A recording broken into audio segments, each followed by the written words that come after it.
Bakit kailangan pantago kung pwede naman nilaban kung ano ang dapat? Kahit parang alanganin mga sasabihin sa atin, di sila pwedeng umawat.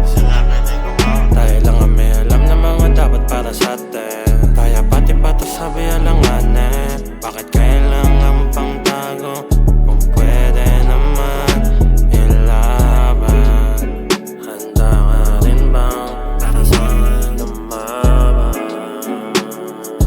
Handa ka rin bang lumaban? Langit ka at lupa daw ako. Sobrang labo daw kita ng mata mo. Pero kitang kita ko sa mata mo.